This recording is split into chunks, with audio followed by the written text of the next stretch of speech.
Now imagine that you're in the middle of a relatively linear horror game storyline, and you now decide to move backwards, checking the rooms you've already checked, walking along the ground that you've already covered. Nothing is new, but you have the slight thought, but heavy doubt, that an enemy is gonna respawn at some point. The movie.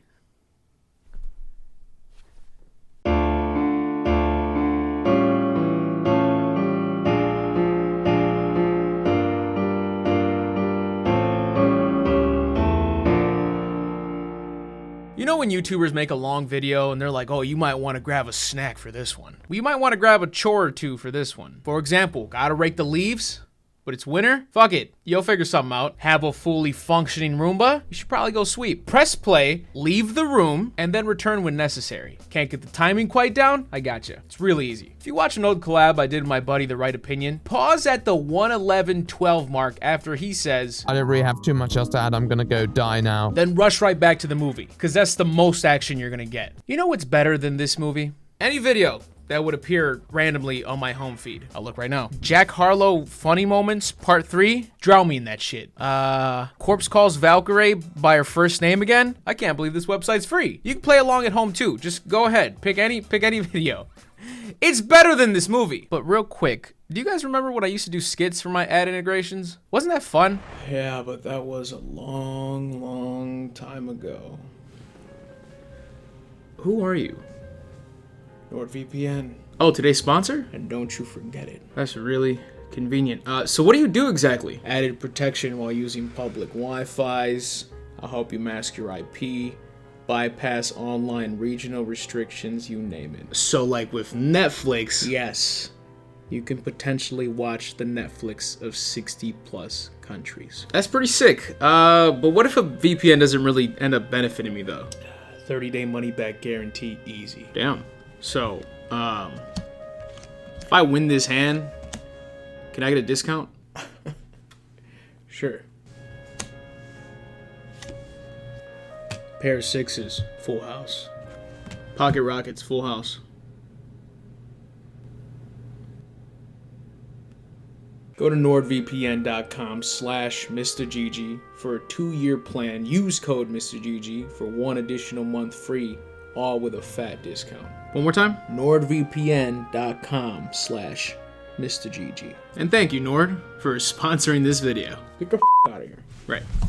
So I watched the movie Reaptown from the list that you guys gave me. And while watching it, I wrote a very rough script. And then I went to go do more important things. But eventually I had to come back like a week later to actually finish that script. Problem being, I don't remember a lot about the movie. Cause there's not a lot that happens. So obviously I have to rewatch it. But trust me when I say that I'd much rather hit a Hogan leg drop on Johnny Sins before watching this movie.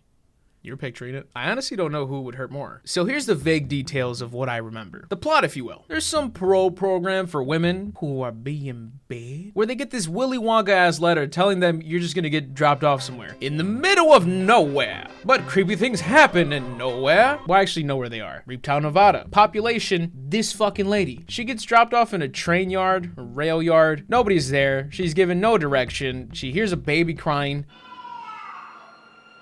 Hello? That's usually a good sign. But that's when things start going off the rails. Train pun. This monster vampire zombie, who we'll call Ernest, stumbles out and I think he eats her. We just hear screaming, but then we see Ernest drooling blood, which actually tells me he's not a vampire, because I don't think they're that wasteful. So I guess we just gotta assume that he bit her neck and then started the choo-choo train pun. The movie isn't exactly subtle, because right after that opening scene, this lady talks about a story she wants to write about. The story being, multiple women on a work release program have vanished at a train yard in Reaptown. She basically just turns to the camera like, hey, you probably didn't understand that first scene. Let me catch you up in great detail. But the actual movie is about another woman in this program who tries to discover what's really going on here. And man, does that sound more interesting than it really is.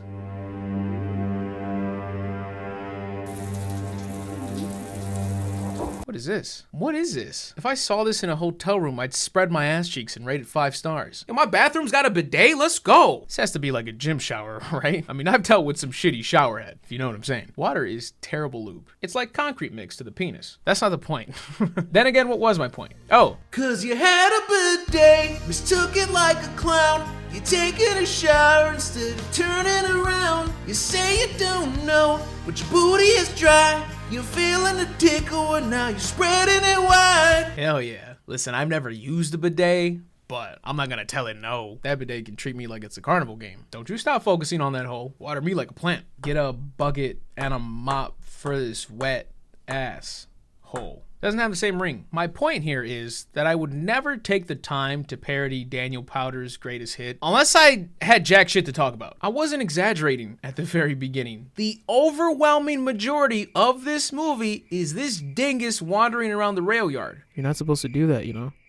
It's not polite. Sometimes she has a flashlight, sometimes she doesn't, sometimes she hears things, sometimes she doesn't. These motherfuckers really locked down one location and decided, move it. Should just be meandering the area, then, oh, we're good.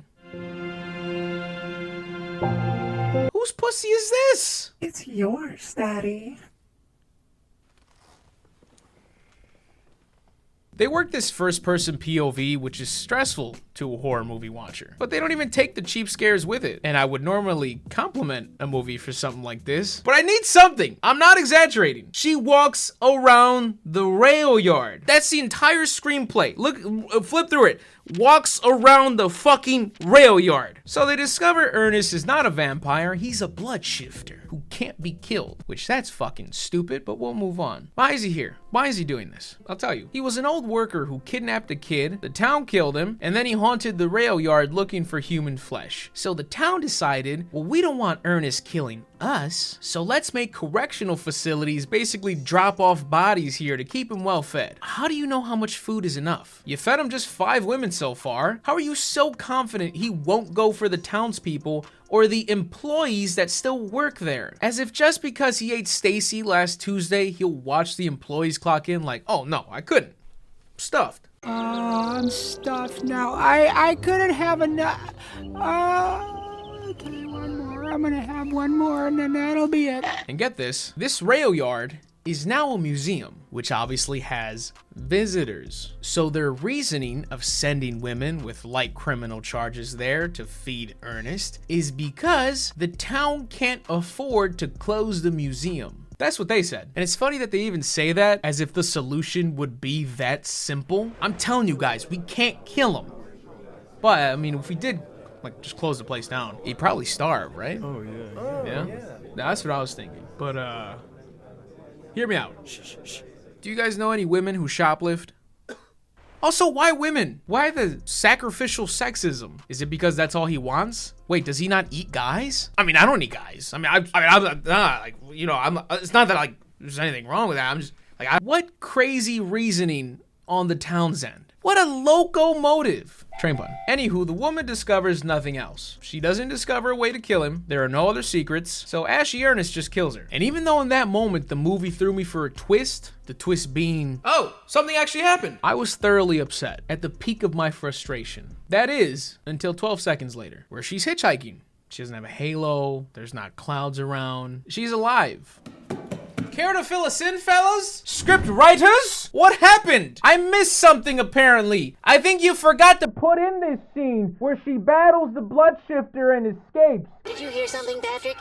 Nope. It's kind of fucking important. Did we miss the most dank blood shifter battle of all time? Like he was just bloody and came up to her like, oh, I used to work in a mine and now you're mine. And then she started running and screaming and sounding like Romeo Lacoste because she was like, help, this miner won't leave me alone. Anyways, this was dumb. She made it out alive and it ends with a cliffhanger too. Oh no, another woman no one will care about. It's almost like nothing has changed since the beginning of the movie. I wasted both of our time here. I can't believe this is classified as a movie, let alone a horror movie. Horror? Where are the scares? Not once was I afraid. Train pun. Sorry if that last one was kind of trash.